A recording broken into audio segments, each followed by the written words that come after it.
Morning breakfast is papaya. Good for cleansing in our body. So, ito na yung aking first breakfast every morning basta merong kapayas. Sabi nila, maganda daw itong kainin.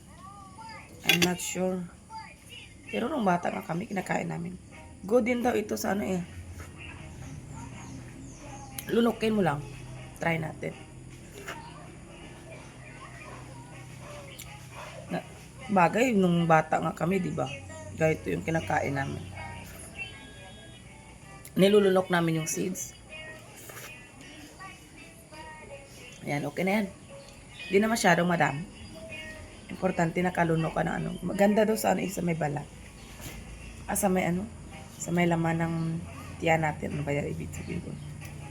Basta kapag may nararamdaman ka. So, ayan. Pwede mo siyang balatan. Pwede mo rin siyang kainin ganyan. Very nice in every morning.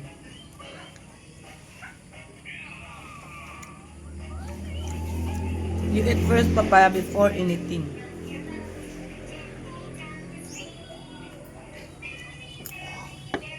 So, ito na yung ginagawa ko. Every morning pag hindi ako makalimot. Bago ako kumain ng kanin.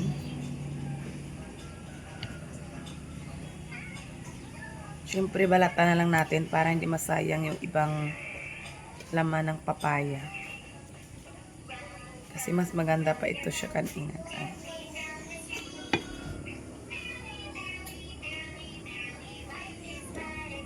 Malamig.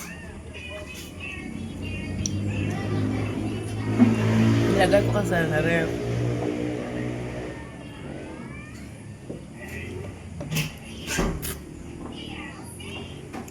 Malamig. Hindi kasi ako masyadong palakain ng malamig.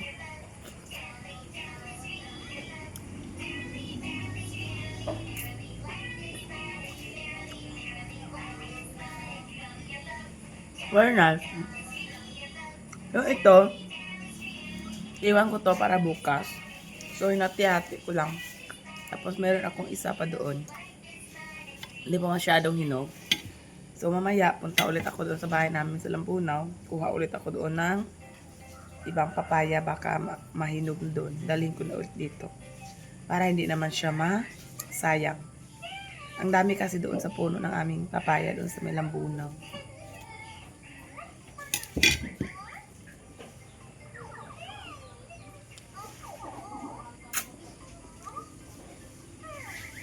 Ang sarap.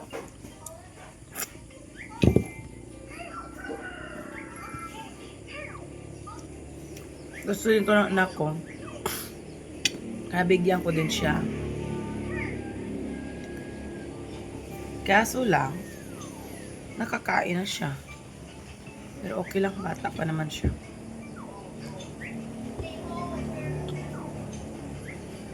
Ang gaa.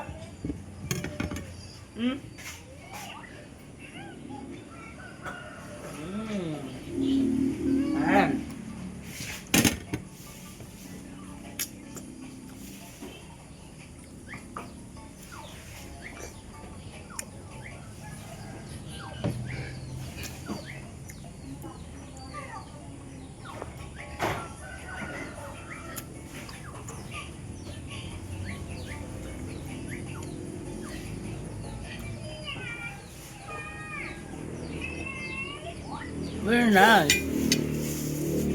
So, ang ginagawa ko is binabalot ko siya sa plastic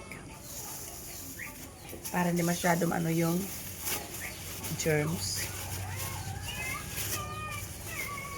Ayan. At saka ilagay natin sa ref.